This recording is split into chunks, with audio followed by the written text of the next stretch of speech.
कहीं न कहीं राज ठाकरे को अपनी ओर लाने के लिए रश्मि का बड़ा कदम हमें देखने को मिल सकता है।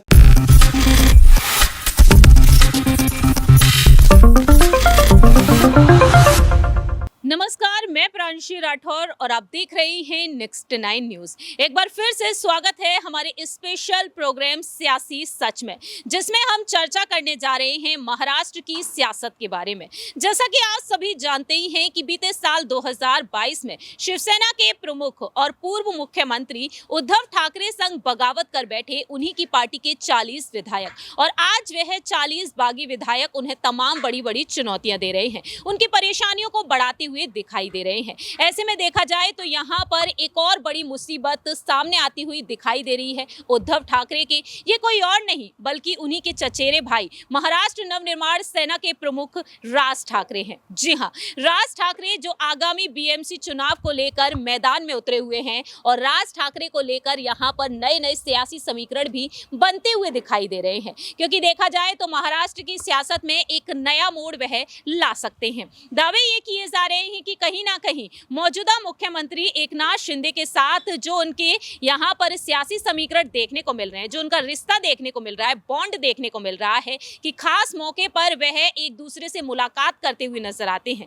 जिसको लेकर यही कहा गया कि कहीं ना कहीं मनसे और शिंदे गुट का गठबंधन हो सकता है। लेकिन दूसरी ही तरफ उप मुख्यमंत्री देवेंद्र फडणवीस के वह बहुत ही खास दोस्त हैं, जिसको लेकर यह कहा जाता है कि बीजेपी के साथ मनसे का गठबंधन हो सकता है। ऐसे में देखा जाए तो यहाँ पर उद्धव ठाकरे के लिए महाविकास आघाड़ी गठबंधन के लिए एक बड़ी चुनौती बनते हुए वह नजर आ सकते हैं। तो ऐसे में इस सियासी समीकरण के बीच कहीं ना कहीं उद्धव ठाकरे और उनकी पत्नी रश्मि ठाकरे की तरफ से एक बड़ा फैसला भी सुनने को मिल सकता है। दरअसल हम ऐसा इसलिए कह रहे हैं क्योंकि राज ठाकरे में कहीं ना कहीं बाला साहेब ठाकरे जी की छवि जनता को दिखाई देती है। राज ठाकरे साल 2004 में शिवसेना से अलग हुए और महाराष्ट्र नवनिर्माण सेना का उन्होंने गठन किया था, लेकिन महाराष्ट्र नवनिर्माण सेना लगातार यहां पर कठिन मेहनत करती हुई नजर आ रही है। ऐसे में देखा जाए तो राज ठाकरे बैठकें करते हुए देखे जा रहे हैं, और आगामी बीएमसी चुनाव को लेकर वह अपने कार्यकर्ताओं से अपील करते हुए देखे जा रहे हैं, उन्हें नसीहत देते हुए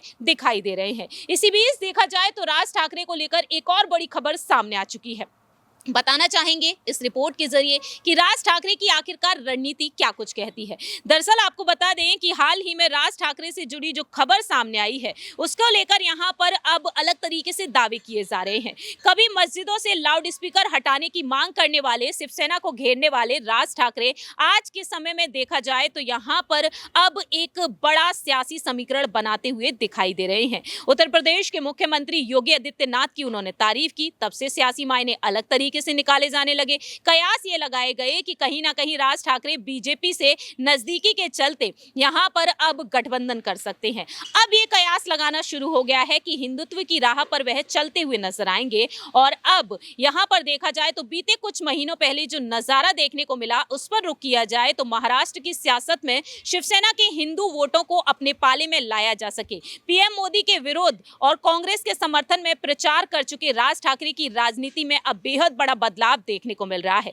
बीजेपी के साथ यहां पर नजदीकी देखने को मिल रही है। तो वहीं महाराष्ट्र की राजनीति में कभी मराठी, मानुस और कट्टर हिंदुत्व की समर्थक माने जाने वाली शिवसेना पर अब यहां पर राज ठाकरे फ्रंट फुट पर आते हुए दिखाई दे रहे हैं।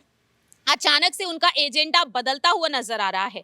माना यह जा रहा है कि हिंदुत्व आधारित राजनीति से एमएनएस की गैर मराठी वोटरों के बीच की स्वीकार्यता बढ़ेगी, और मुंबई में 26% मराठी वोटर्स हैं, 64% उत्तर भारतीय, गुजरात और बाकी अन्य भी हैं। ऐसे में देखा जाए तो मनसे की उत्तर भारतीय विरोधी पार्टी होने की इमेज को धोने की कोशिश भी की जा सकती है। राज ठाकरे को एक बड़ा मौका मिल चुका है। विरोधी दल जो रह चुके हैं कांग्रेस और एनसीपी से हाथ मिलाने वाले उद्धव ठाकरे के वह विरोध उतरते हुए नजर आ सकते हैं। तो कांग्रेस एनसीपी से गठबंधन की वजह से शिवसेना को हिंदुत्व पर रुख को नरम करना पड़ सकता है। अब देखा जाए तो लाउड स्पीकर विवाद के बाद यहां पर राज ठाकरे एक अलग तरीके से चुनौती देते हुए नजर आ रहे हैं। यहां पर अगर रुख किया जाए रश्मि ठाकरे की तरफ, तो क्या रश्मि ठाकरे यहां पर राज ठाकरे को मातोश्री में वापस बुलाने की कोशिश करेंगी? क्योंकि एग्जिट पोल, ओपिनियन पोल्स पर अगर गौर किया जाए तो ये बात सामने आती है कि राज ठाकरे कहीं ना कहीं अगर मातोश्री में वापसी करते हैं, राज ठाकरे कहीं ना कहीं अगर शिवसेना की तरफ रुख करते हैं या फिर अपनी पार्टी का गठन शिवसेना से कर लेते हैं, तो कहीं ना कहीं राज ठाकरे इस पार्टी को बखूबी संभाल सकते हैं। ऐसा हम क्यों कह रहे हैं? क्योंकि देखा जाए तो शिवसेना से अध्यक्ष पद से जो कार्यकाल है उद्धव ठाकरे का, वह खत्म हो चुका है 23 जनवरी के दिन, और शिवसेना के उद्धव गुट की तरफ से चुनाव आयोग से यह अनुरोध किया गया है कि उनके इस कार्यकाल में अब बढ़ोतरी कर दी जाए, विस्तार कर दिया जाए। हालांकि चुनाव आयोग ने अब तक कोई निर्देश नहीं दिया है, लेकिन शिवसेना से अनिल पर्ब का कहना रहा कि चुनाव आयोग का कोई निर्देश नहीं आया है और इस पद पर उद्धव ठाकरे ही बने रहेंगे। लेकिन आपको याद दिला देते हैं वो बयान जब राज ठाकरे की पत्नी शर्मिला ठाकरे ने दिया था। उनसे पूछा गया था क्या यहाँ पर शिवसेना में वापसी देखने को मिल सकती है, शिवसेना से गठबंधन देखने को मिल सकता है, अगर कोई प्रस्ताव आता है तो क्या वह वापस रखने का रुख रखना चाहेंगे। उन्होंने कहा कि अगर प्रस्ताव आएगा तो उस पर सोच विचार जरूर किया जाएगा। यानी कि राज ठाकरे को अगर प्रस्ताव मिलता है तो यहाँ पर राज ठाकरे जरूर सोच विचार कर सकते हैं।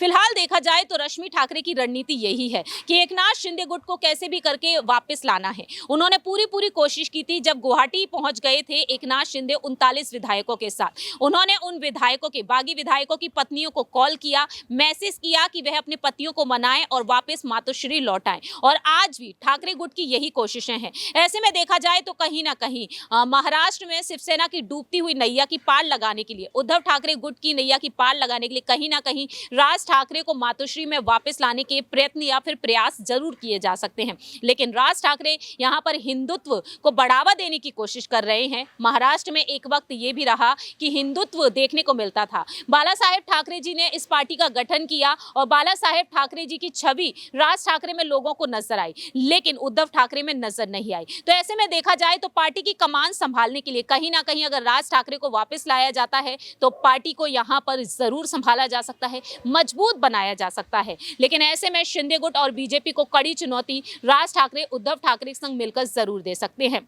लेकिन वहीं बीजेपी यहां पर लोकसभा चुनाव में जीत हासिल करने के लिए बारामती को मिशन बनाई हुई है और महाराष्ट्र में 2024 में विधानसभा चुनाव भी होने वाले हैं। तो 2024 काफी ज्यादा मायने रखता है बीजेपी के लिए, क्योंकि बीजेपी लोकसभा चुनाव में जीत हासिल करने के लिए एड़ी चोटी का बल लगा रही है। ऐसे में देखना यही दिलचस्प होगा क्या वाकई में रश्मि ठाकरे की तरफ से कोई पहल देखने को मिलेगी। क्या यहाँ पर अध्यक्ष पद पर अगर राज ठाकरे नजर आते हैं तो राज ठाकरे इस पार्टी को संभाल सकते हैं, क्योंकि एग्जिट और ओपिनियन पोल्स के मुताबिक यही सामने आया कि राज ठाकरे यहां पर परफेक्ट बैठ सकते हैं। 74% लोगों का कहना रहा कि राज ठाकरे शिवसेना को संभाल सकते। जैसा कि हमने आपको बताया ही कि आखिरकार मनसे प्रमुख राज ठाकरे की अब आने वाले समय में क्या कुछ रणनीतियां हो सकती हैं। ऐसे में देखा जाए तो यहां पर ठाकरे परिवार की तरफ से अब क्या कुछ मास्टर प्लान्स भी हो सकते हैं। क्या राज ठाकरे की वापसी के लिए रश्मि ठाकरे अब आगे बढ़ती हुई नजर आएंगी? इस पर हम राय लेना चाहेंगे हमारे सहयोगी दीपक से कि आखिरकार उनका क्या कुछ कहना है, क्योंकि आज के समय में देखा जाए तो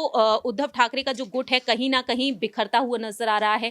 एक से बढ़कर एक यहाँ पर जो खबरें सामने आ रही हैं, विधायक, कार्यकर्ता, पदाधिकारी लगातार शिंदे गुट में शामिल हो रहे हैं और दूसरी ही तरफ मनसे के पदाधिकारी भी शामिल हो चुके हैं। तो कहीं ना कहीं राज ठाकरे के खिलाफ भी रणनीतियां दिख रही हैं, लेकिन राज ठाकरे का झुकाव बीजेपी की तरफ, शिंदे गुट की तरफ, क्या कम कर पाएंगी रश्मि ठाकरे? क्योंकि रश्मि को लेकर यह भी कहा जा रहा है कि बीएमसी चुनाव में आदित्य के साथ वह उतर सकती है। तो एक बड़ी चुनौती के लिए क्या राज ठाकरे के लिए यहाँ पर अब वह कोई कोशिश करती हुई दिखाई देगी? देखिए, इस समय उद्धव ठाकरे की पार्टी हर एक पार्टी की तरफ गठबंधन की ओर देख रही है। अभी राजभर पार्टी के साथ गठबंधन किया, इससे पहले प्रकाश आंबेडकर के साथ गठबंधन किया, और अगर हिंदुत्व के साथ राज ठाकरे चलना चाह रहे हैं या किसी और मुद्दे पर चलना चाह रहे हैं तो उनका स्वागत जनता करती नजर आएगी। लेकिन रही बात रश्मि की, तो रश्मि हमेशा से एकजुटता का संदेश देती नजर आई।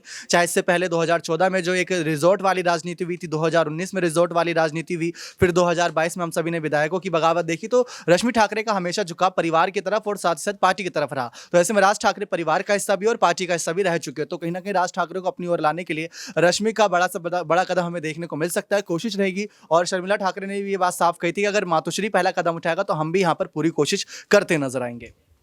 जाहिर सी बात है यहाँ पर रश्मि ठाकरे की तरफ से, उद्धव ठाकरे की तरफ से आने वाले समय में जरूर कोई ना कोई ऐसी रणनीति देखने को मिल सकती है। आगे हम आपको बाकी की तमाम रिपोर्ट्स के जरिए समझाएंगे कि आखिरकार सियासी समीकरण क्या कुछ कहते हैं। लेकिन आपकी क्या कुछ राय प्रतिक्रिया है, या आप बता सकते हैं कॉमेंट सेक्शन में। फिलहाल के लिए हम चलते हैं, बाकी की तमाम अपडेट्स के लिए आप देखते रहिए नेक्स्ट 9 न्यूज।